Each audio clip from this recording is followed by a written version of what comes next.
지열발전 부지의 안전성 검토를 위한 태스크포스 팀의 7차 회의가 열렸는데 최종 결론을 내놓기까지 앞으로 6개월 정도 더 걸릴 것으로 전망됩니다. 울릉 포항 간 대형 여객선 우선 협상 대상자로 대저건설이 선정되는데 550억 원을 들여 여객선을 건조하고 오는 2021년 8월까지 취항하겠다고 밝혔습니다. 아파트 건설업체들이 미분양 물량 처리를 위해 업계약서를 작성해 거래하는 경우가 많은데 행정당국의 철저한 조사가 시급합니다. 여러분 안녕하십니까? 포항 지열발전 부지의 안전성을 검토할 TF 7차 회의에 해외 석학들이 처음으로 현장을 확인했습니다. 지난달 여진이 일어난 상황에서 포항 시민들이 안심할 수 있는 결과를 얻으려면 6개월 한시적인 TF의 연장이 불가피해 보입니다.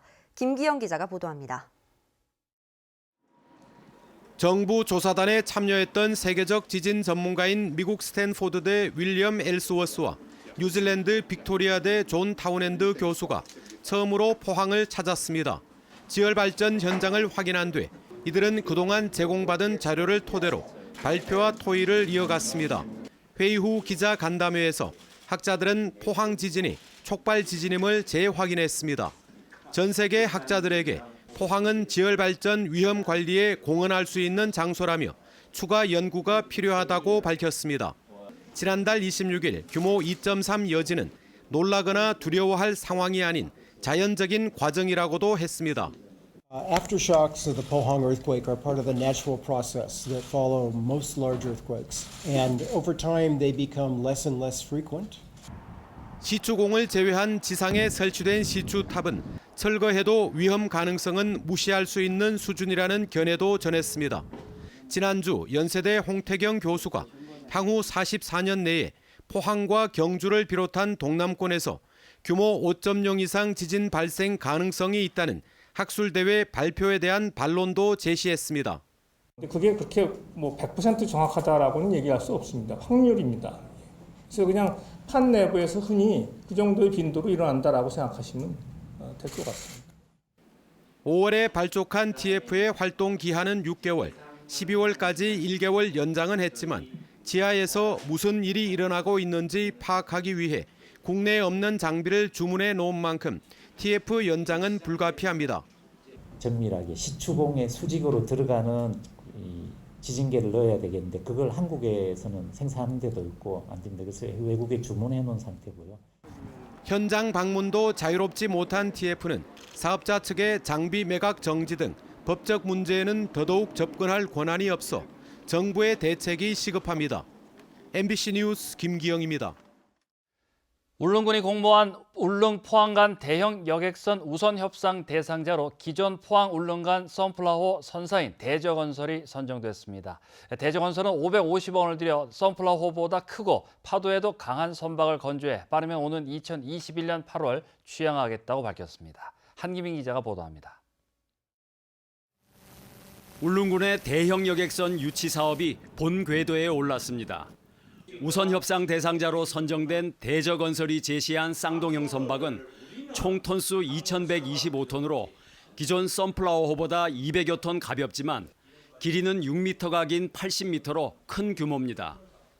무엇보다 항해 가능 파고가 최대 4.2m로 3.4m인 선플라워호보다 높게 설계돼 결항률이 줄어들 것으로 기대됩니다. 대저건설은 울릉군과 최종 협상을 거쳐 올 연말까지 협약을 체결하는 대로 550억 원을 들여 선박 건조에 나설 예정입니다. 1월부터 건조에 들어갈 계획입니다. 선박 인도는 조선소에서 2021년 7월로 예정하고 있고 정상적으로 수행이 됐을 때는 2021년 8월에 취항할 계획입니다. 선박 건조 전까지 운항할 임시 여객선으로는 내년 2월 말이면 임대 기간이 끝나고 곧 퇴역해야 할 선플라워호의 대체선이나 규모가 작은 기존 선라이즈호를 활용한다는 계획입니다. 울릉군은 대형 여객선을 유치하는 대신 경상북도의 예산 지원을 받아 선박 건조비의 대출 이자와 운항 손실분은 물론 적정 이윤까지 보장해 주기로 했습니다. 유류비를 제외하고도 해마다 최대 51억 9천만 원으로 추산되는 큰 금액입니다. 이렇게 파격적인 지원 조건을 내건 명분은 울릉도 주민들의 이동권입니다. 오전에 울릉도를 출항해 오후에 포항에서 돌아오면 육지와의 일일 생활권이 확보되는 데다 파도에 강한 선박인 만큼 연간 100일 이상 툭 하면 끊기는 백길이 안정적으로 유지될 수 있기 때문입니다. 연간 100일에서 120일간 그 결항료를 단축되면은 1년에 한 결항 일수가 한 60일 미만으로 줄어들 것 같은 게. 하지만 외지 관광객들이 겪게 될 불편은 보완해야 할 과제입니다. 오후에 포항에서 출항하고 오전에 울릉에서 나올 경우 관광 일정을 짜는데 불리하기 때문입니다. 관광객들의 이용률이 떨어질 경우 선사에 지원하는 울릉군의 예산 부담은 커지고 관광업이 큰 비중을 차지하는 지역 경제에도 영향을 미칠 수 있습니다. 최종 협상 과정에서 울릉도 주민들의 편의와 함께 예산 절감과 관광객 유치 효과도 높일 수 있는 적절한 운항 계획이 필요하다는 지적도 나오고 있습니다. MBC 뉴스 한기민입니다. 새 아파트 단지를 중심으로 미분양 물량에 대한 업계약서 거래가 성행하고 있어 당국의 철저한 조사가 요구되고 있습니다. 분양가 그대로 계약서를 작성한 뒤 지원금 등으로 할인해주는 수법인데 기존 입주민들의 반발이 거세지고 있습니다. 박상환 기자가 보도합니다. 포항의 한 신규 아파트 단지. 입주민 수십여 명이 이사 차량을 막으며 단지 정문에서 집회 시위를 펼치고 있습니다. 피 같은 내 돈 돌려주라! 피 같은 내 돈 돌려주라! 지난 1월부터 입주가 시작됐지만 미분양 물량은 164세대. 입주민들은 건설사가 하자 보수에는 뒷전인 채 미분양 털어내기에만 급급하고 있다며 비난하고 있습니다. 수리해달라고 하면 또 기다리라 하고 계속 기다리라 하고 그러면서 하자 보수도 안 해주고 할인 판매하고 우리가 입주할 때 할인 판매를 분명히 안 한다고 이야기를 했어요. 문제는 부동산 실거래가 등록을 할인된 가격이 아닌 원 분양가로 한다는 점입니다. 이 같은 업 계약서를 작성하게 되면 기존 분양자의 항의를 막을 수 있고 겉으론 집값이 떨어지지 않은 것처럼 보이기 때문에 새 아파트 단지를 중심으로 이런 편법 할인이 기승을 부리고 있습니다. 계약서를 쓸 때에는 매매 계약 쓸 때는 2억 9,067만 원 그대로 써서 북구청에 신고를 하고요. 입주 사는 사람에게 실질적으로 2억 7천만 원을 받습니다. 그러니까 2천에서 2,400만 원을 할인해주고 있는 거죠. 그러면서 이제 편법으로 할인 매매를 하고 있습니다. 국토부는 이런 행위를 하다 적발되면 집을 산 사람과 판매업체 모두 과태료를 추징당할 수 있다고 설명했습니다. 그 분양 계약과 지원한 약정이 하나의 계약으로 볼 가능성이 있다면 당연히 실제 거래 금액은 신고를 해야 되죠. 분양 대행사 관계자는 할인 판매는 없고 실거래가도 제대로 신고하고 있다고 반박했습니다. 최근 포항 지역 주택 경기가 가라앉으며 미분양 물량이 좀처럼 줄지 않고 있어 당국의 철저한 실태 조사가 요구됩니다. 입주민들은 건설사가 이 같은 할인 판매를 중단할 때까지 매수자의 입주를 막을 계획이어서 상당한 진통이 예상되고 있습니다. MBC 뉴스 박상환입니다. 아프리카 돼지열병 발생 이후 시도 간 돼지 반출입이 금지된 지 40여일 만에 영남권 5개 시도 간 돼지의 반출입은 오늘부터 허용됩니다. 경상북도 가축방역심의회는 최근 회의를 열고 이같이 이동 제한을 완화하기로 의결했습니다. 다만 호남권은 지금처럼 반출만 허용하고 돼지열병이 발생한 경기, 강원, 충청권은 돼지 반출입이 계속 금지됩니다. 지역 중소기업이 앞으로의 경기를 나쁘게 전망하고 있습니다.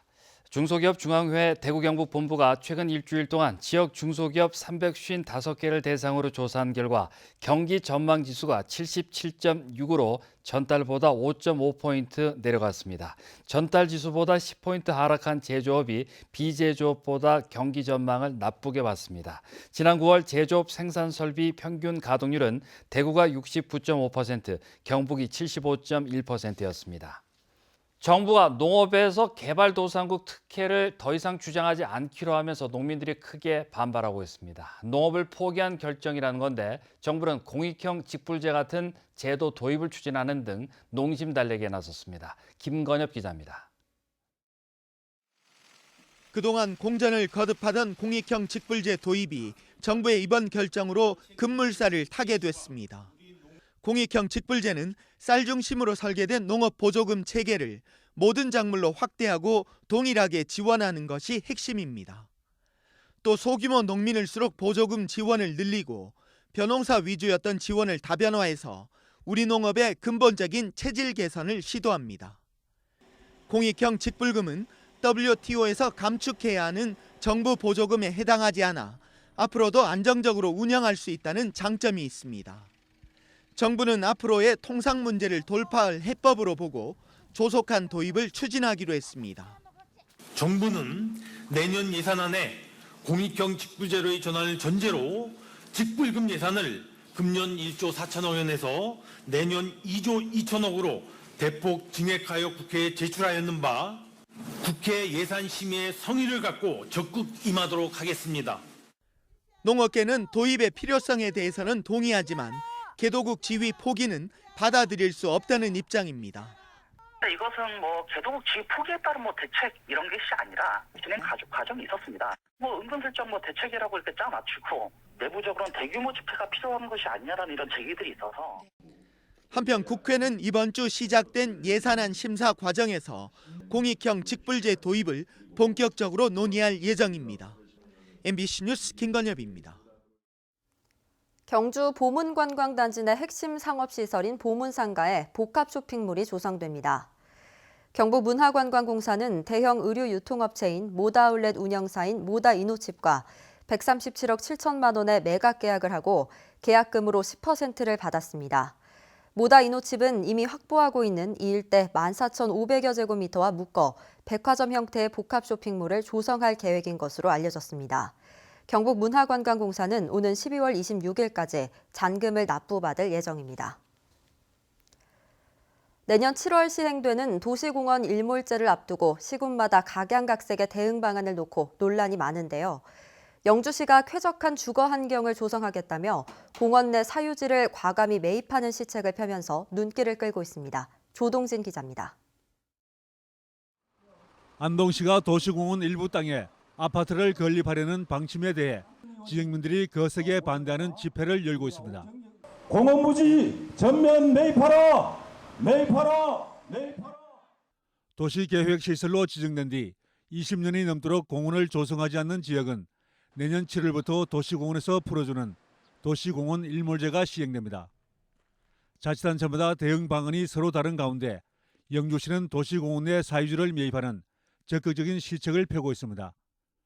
올해 예산 160억 원으로 도심 중심에 있는 가흥공원과 구성공원 등 5곳의 22만 7천 제곱미터를 매입했습니다. 사유지 대비 보상 비율은 40%에 이릅니다. 내년에도 110억 원을 확보해 3곳의 공원 20만 3천 제곱미터의 사유지를 추가로 매입할 계획입니다. 이들 공원은 모두 주민의 주거 환경과 밀접한 지역에 있는 공원들입니다.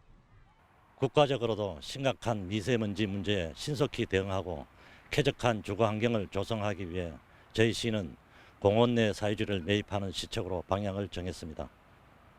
도시공원은 모두 녹지 공간으로 미세먼지 흡수나 폭염 완화 같은 순기능의 역할을 해왔습니다. 도시공원 일몰제 시행으로 자칫 도심의 숲이 사라질 위기에 처한 가운데 시군마다 어떤 대응 조치를 내놓을지 관심을 모으고 있습니다. MBC 뉴스 조동진입니다. 성수기를 맞아 경주 황리단길 일대 관광객이 몰리고 있지만 구 황남초등학교 평일 주차장 개방을 두고 경주시와 교육청이 입장 차이를 보이고 있습니다. 경주시와 상인단체는 황리단길 일대 주차난 해소를 위해 주말처럼 평일에도 구 황남초등학교 운동장 개방을 교육청에 요구하고 있습니다. 그러나 경주교육청은 초등학생들을 대상으로 한 과학발명센터가 평일에도 이틀 정도 운영되고 내년 2월부터 발명체험관 공사가 시작돼 운동장 상시 개방은 어렵다는 입장이어서 해결점을 찾지 못하고 있습니다. 국립농산물품질관리원 경북지원은 유럽산 뼈 삼겹살을 국내산 돼지갈비로 둔갑시켜 판매한 혐의로 축산업체 대표 36살 A씨 등 2명을 구속했습니다. 이들은 축산업체 3곳에서 사들인 유럽산 뼈 삼겹살 147톤을 시가 20억 6천만 원어치를 손질한 뒤에 국내산 돼지갈비로 속여 식당과 유통업체 94곳에 판매한 혐의를 받고 있습니다.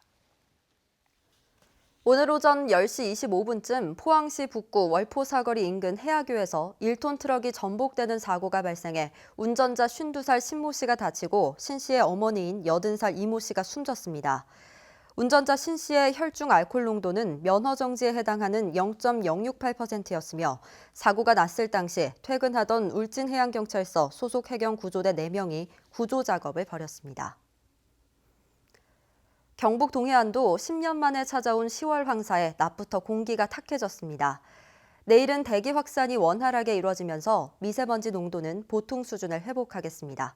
안수진 기상캐스터입니다. 중국에서 발생한 황사의 영향으로 우리 지역도 낮부터 시야가 탁해졌습니다. 한때 미세먼지 농도 매우 나쁨 수준까지 치솟았는데요. 10월에 황사가 찾아온 것은 10년 만입니다. 내일은 대기 확산이 원활하게 이루어지면서 먼지 농도 보통 수준으로 대기의 질이 무난하겠습니다. 내일 맑은 하늘이 예상되면서 아침 최저 기온 오늘보다 3에서 6도가량 낮아 춥겠습니다. 낮 기온은 오늘과 비슷하겠고요. 크게 벌어지는 일교차에 주의가 필요하겠습니다. 울진 산지로는 얼음이 얼거나 서리가 내리는 곳이 있겠습니다. 농작물 관리에 신경 쓰시기 바랍니다. 자세한 내일 날씨 알아보겠습니다.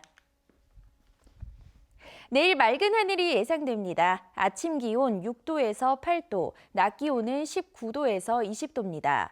울릉도와 독도의 하늘 표정도 맑겠습니다. 아침 기온 울릉도 11도, 독도 15도, 낮 기온은 울릉도와 독도 18도입니다. 동해상으로도 맑은 하늘이 펼쳐지는 가운데 바다의 물결 동해 중부해상에서 최고 2.5m, 동해 남부해상에서 최고 1.5m까지 일겠습니다. 금요일 낮까지는 다소 포근함이 감돌겠고요. 주말부터는 점차 쌀쌀해지겠습니다. 날씨였습니다. 경상북도는 다음 달 1일부터 12월 15일까지를 가을철 산불 조심 기간으로 정하고 총력 대응에 나섭니다. 실화에 의한 산불 예방을 위해 산림 29만여 헥타르의 입산을 통제하고 등산로 176곳, 708km를 폐쇄했습니다. 또 산불이 나면 현장에 바로 투입할 수 있도록 헬기 30대와 산불 전문 진화 인력 1,200여 명을 비상 대기시킬 계획입니다. 민관이 함께 협력해 재난 대응 역량을 키우는 2019 재난 대응 안전한국 훈련이 지역에서도 다음 달 1일까지 펼쳐집니다. 우리 지역에서는 오는 31일 경주 으뜸 요양병원에서 재난 취약시설 대피 훈련이 열리고 다음 날에는 경주 대명 리조트에서 다중이용시설 대피 훈련이 펼쳐질 예정입니다. 재난 대응 안전한국 훈련은 실전과 같은 긴장감 속에서 인력과 장비를 최대한 동원해 진행할 예정입니다. 경북교육청이 다문화 학생의 공교육 적응을 돕기 위한 다양한 사업을 펼칩니다. 교육청은 이중언어 희망학교 20곳의 운영비를 지원하고 전국 최초로 한국어 교육센터를 오는 2020년 경주에 완공할 예정입니다.